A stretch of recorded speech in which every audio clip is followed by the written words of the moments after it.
Hi, welcome. So in this video, I wanted to talk a little bit about what it means to have low self-esteem and the differences between low self-esteem and low confidence, because they are actually different. Although they do overlap, there is some differences between them and also some similarities. But if you have a low self-esteem, it doesn't necessarily mean you have low confidence. So I'm going to get into that a little bit more, and also about where low self-esteem can come from, how it manifests, and also some things you can do in your daily routine to bring about more self-esteem and sort of a more secure sense of self. And these are just little daily things that you can do to increase that. So firstly, what is it to have low self-esteem? Well, it's really having not really knowing sort of who you are. Maybe you don't really appreciate yourself or your values. Maybe you don't even really know what your values or boundaries are. And it's that kind of sense that you don't really know where you belong, or you feel like you change yourself and morph into kind of a different person depending on who you're around. Maybe with one group of friends you wear certain style of clothes, or you kind of don't speak up about the things that you do with another set of friends, or maybe with your family members.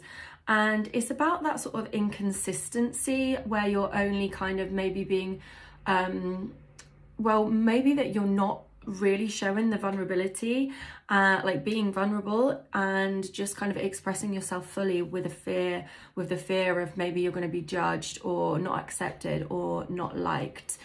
So this generally comes from your personal life experience. So maybe when you were younger you were bullied, maybe someone said something to you that stuck in your head and you couldn't get it out. You know what it's like with children, they say things and they kind of don't realize the consequences of those actions.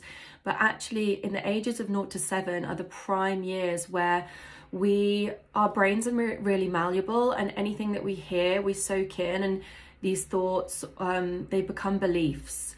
So if your parents maybe said something or exhibited behavior, you pick up on that and you take it on as your own. So the interactions that you have when you're younger, and your own personal and your family history's conditioning. So you might look back and think, oh, there was a source that made me feel like this. I remember it was when I was younger, someone said this to me, and that stuck with me, and I've carried that on with me throughout my life. And sometimes we don't even know that we still carry it, because it then goes into our subconscious and it influences our behavior on a subconscious level, and it's not something we're conscious of. So we think, oh no, I don't have low self-esteem. But then actually when you look at what it is like to have low self-esteem and you really go into it, you think, oh, actually, maybe I am being run by low self-esteem. And then you might be able to connect some dots as to why you do things the way you do, and why you sometimes feel like you can't express yourself fully and authentically. You might, if there wasn't a source, then you might have like a family history of a low self-esteem, which is something that I've actually picked up on with one of my family members, one of my parents. And I felt like there wasn't a specific thing that made me have low self-esteem, but it was kind of a general trait that had trickled down my family line. And sometimes we're carrying that and it's not even ours. And I think sometimes it can just be so liberating and freeing to realize, oh, actually I feel like this, but why do I feel like this? I don't need to feel like this. I'm going to cut this off here. And as I go into my future, as I have my own children, I'm going to cut off that family trait and no longer carry it through. So it does take a lot of shadow work. It takes a lot of looking inwards, looking at your family history and connecting the dots. But it's definitely something you can do, and then you can carry on as the person that you really want to be and the person that you really are. So when we're criticized or undervalued, unloved, maybe we don't get the attention that we want, or we're feeling unsupported or bullied, these are some of the reasons why we grow up with low self-esteem. And the thoughts that we think, we all have that chatterbox in our head that is our ego, our mind. It creates these thoughts like, oh, you know, maybe I don't fit in here, maybe I don't belong here, maybe I should change the way I am. These people might not like me if I act like this. And these thoughts, they then become so ingrained. I like to envisage it like, you know, like a tractor going over the same path in the snow. It gets deeper and deeper, and you then automatically follow that path. It's like the neural connections in our brains. When we start telling ourselves something for so long, it becomes no longer a thought, but a belief system. Like, I believe that I don't belong here. I believe that I'm not good enough. And this simply isn't true. It's just from one triggering event that has like just ran away with itself in our mind, and now it's creating this whole scenario, this whole belief system, and that is how that works. And then we carry that on. So things that would, like behaviors that would display that you would have low self-esteem would be talking negatively about yourself, you know, just being like, oh, I don't like the way I look, or nothing looks good on me, or I'm not very good at my work. Maybe it's joking as well about yourself in a negative way, like, and just kind of making it like minimizing it by saying something like, oh yeah, like I'm just not great at that. Like, it's typical of me to be like that. Lol. Do you know what I mean? That's a sign of low self-esteem, you know, when you feel like you're having to justify the way you are and joke about it. It's also ignoring your achievements, not recognizing it or ignoring your achievements, but just focusing on the things that you've failed at, and not seeing that actually there's so much beauty in failing. It's a real catalyst for our own growth if we look at it from a fresh perspective rather than a negative narrative that we've created in our mind. So yeah, just remembering that you have achieved so much, and you know, you need to reflect on that and give yourself a pat on the back, definitely. Another thing is feeling like you don't deserve good things, that good things just don't come to you. You don't deserve them. Your family history, you've never had good things. It's your destiny not to have good things. That's, again, another low self-esteem behavioral trait, and also that negative belief that's just simply not true, that has been passed down in your generations or has been triggered, and now your brain thinks that is a belief. Someone that also has low self-esteem tends not to accept compliments from others. They find it really awkward, or they say, oh no, that's not true, or maybe they think, oh, they're just being nice. They feel like they have to say that. This again is a low self-esteem. Like, we should be able to say, thank you so much, that I really appreciate you telling me that, and you know, and just accepting it and not feeling like we have to justify it or make up a reason as to why that person said that thing to us that's nice. So that's another thing, another behavior. Also, people with low self-esteem would tend to avoid challenges from fear of failing, because they already feel like they're a failure. They don't want to step outside their comfort zone. So they tend not to push themselves when actually it could be so amazing for them and so many opportunities could arise. So that's another trait. Also, someone with low self-esteem may feel overly upset or disappointed when someone is criticizing them, even if it's in a constructive way, or if someone's disapproved of them for any reason, that can really hurt someone with low self-esteem, and they'll take it really, really personally, rather than see it as a way that could be constructive or beneficial for them. And that might make them feel unloved, ashamed, or angry, sad, or awkward, maybe even incompetent as well. And like I said, those thoughts that you feel will then become a belief, and that will be a belief that you end up living by. So that is a little bit about self-esteem, but what is it to have a lack of confidence? So confidence is a doubt in your ability to achieve. and it's second guessing yourself, like, can I really do this?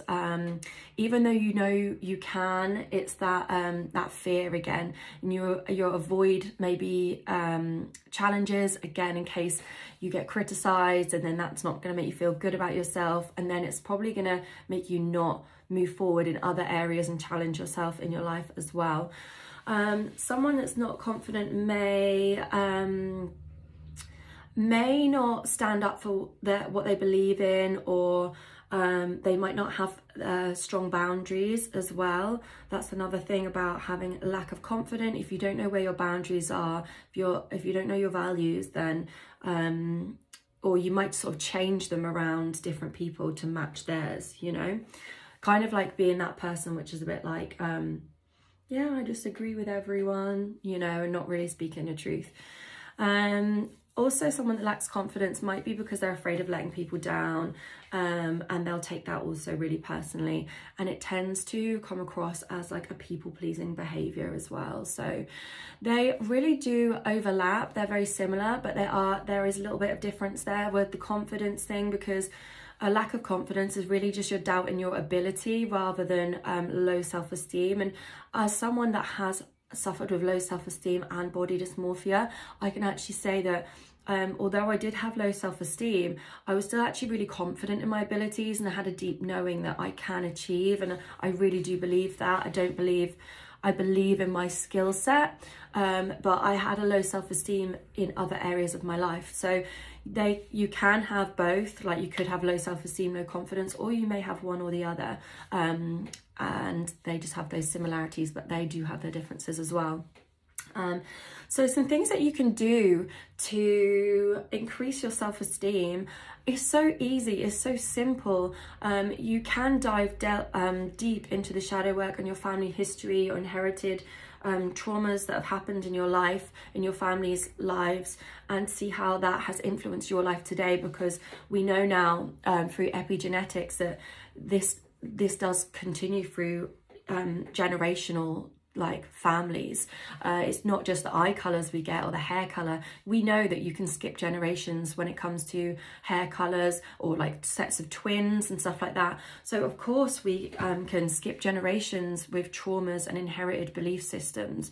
So one thing that you can do is just daily gratitude, and it sounds so simple. It sounds like, oh, I know this, but are you actually doing it? Like, are you actually sitting there and really being present and thinking about what you are so grateful for? So acknowledging your past achievements is one of them. Look back, have a look and see what you have achieved and what you've been proud of. And, you know, just write it down, like actually make it look like some tangible evidence right there. It's not just in your head. Write it down. I'm so grateful for achieving this, and this, or I'm so grateful for how I handled this situation here. And give yourself a high five, like actually give yourself a high five yourself in the mirror, give yourself a hug and just say, well done. Maybe you didn't get that appreciation from someone else, and then that added to your low self-esteem. So give it to yourself. You can't rely on other people to support you or give you what you need. You have to give it to yourself. So you can do that. And also what I like to do, what I've been doing, is writing a gratitude list at night. So 20 things that I'm grateful for. And actually what I noticed is after a week of writing 20 different things that I was grateful for, I mean, it actually was very easy. As soon as you start writing one thing, something else pops in your head and you're like, oh, and I'm grateful for this and I'm grateful for that. So do that and just have a little look and see, okay, what did I actually write that I was grateful about myself? Because that is something that I noticed. I was grateful for all these other things that were going on, all of these external things. Write down what you are grateful for within yourself. Maybe it's one of your traits, and not just body image, but you know, you as a person. So yeah, definitely get up on those gratitude lists. And what I noticed as soon as I started writing these, like for a good week, I would then be driving in my car and I'd see something and I'd be like, oh, I'm gonna write that on my gratitude list tonight. And it starts to become like, you become more aware in your conscious day-to-day life of things that you'll be grateful for. And the reason why we say about writing 20 is because if you write about 3, you're not challenging your brain. So when you're writing 20, you have to actually think about that. And the more you can write, the more it is going into your deeper subconscious levels. So that's why we write 20 and not 2. And the next thing is appreciation. So your uniqueness, your brilliance, your individuality, your life history, your strengths, appreciate them. So you can write a list of things that you're good at. So we've written a list of things that you're grateful for, but have you written a list of things that you're good at? Or have you thought about things that you've achieved and that you're great at? So instead of just thinking that the things that you can't do or you haven't done or you're scared to do, write all the things that you've done so far that you are good at and that you know you're good at. And this creates a sense of like value and valuing yourself. So that's a great little exercise to just appreciate yourself, you know. And like I said, you can't rely on other people to appreciate you. So you do it for you. The next thing is optimism. And I know that can be a difficult one for those that struggle to be optimistic and their glass is half empty, half full. That's why you need to practice optimism. You need to consciously practice it. So creating like a sense of hope and hopefulness, like maybe pick something that you'd like to achieve or like to do and write about all the things that will be possible if you go ahead and do that task and what could open up for you if you went ahead and did this thing, whether it's something small, whether it's something big. Could be a career change, it could be getting something done on your to-do list. Instead of writing all the reasons why or thinking of all the negative reasons why you should or shouldn't do it, write all the positive ones and what the outcomes could be if you got on with that task. And believing in your ability to succeed. So obviously this comes down to confidence. If you have a high confidence level, you'll know that you do have that ability to succeed. But if you don't, then you just need to really practice on believing in yourself, being optimistic, believing in yourself, and believing that the only limitations that are stopping you are the ones that you are putting on yourself. There is nothing external, everything is internal in our mind. We create the obstacles and then we project them out there and we say, oh no, you know, I can't do that actually because of this thing that's happening externally. Well, no, there is a way you can move around that. So whether it just means it's a delay or you have to try a different route, if you really believe that you can do something, you can. And I know that from my own personal experience. Optimism is also what comes like hand in hand is also non-attachment to the result. So okay, you want to be optimistic about this thing that you want to achieve, but also don't place all your happiness and optimism on the result, achieving the result that you want, because it might not happen. And if it doesn't, it's another amazing opportunity for you to learn and grow and to expand in your own personal development. So don't become attached to the result. Just enjoy the process. Be optimistic about the process that you're going through rather than the result. And realizing that whatever was or wasn't meant to be, this is optimism, whatever was or wasn't meant to be, you'll just take that anyway. Like that's fine. And that's about the non-attachment to the result. So be optimistic, even if you fail. Okay, cool. So what have I got to learn here? What can I do better next time? Okay, you know, who was I doing this for? Was I actually doing it for me? Because if I was doing this task or this thing for someone else and it hasn't worked out, what is that telling me? Oh, maybe it's telling me that I never really wanted this anyway. And you can go back and reflect on what it is you truly want and desire. So yeah, I hope those tips serve you well, and I hope that gives you a little bit more information about what it means to be confident and have a high self-esteem. And if you are suffering from low self-esteem, maybe if you didn't realize it, you do now, and now you can put these tips into action and work on that. So thank you for your time, and I look forward to speaking to any of you or looking at your comments and, you know, helping you any further if you need any advice. So yeah, enjoy the rest of your day and stay great.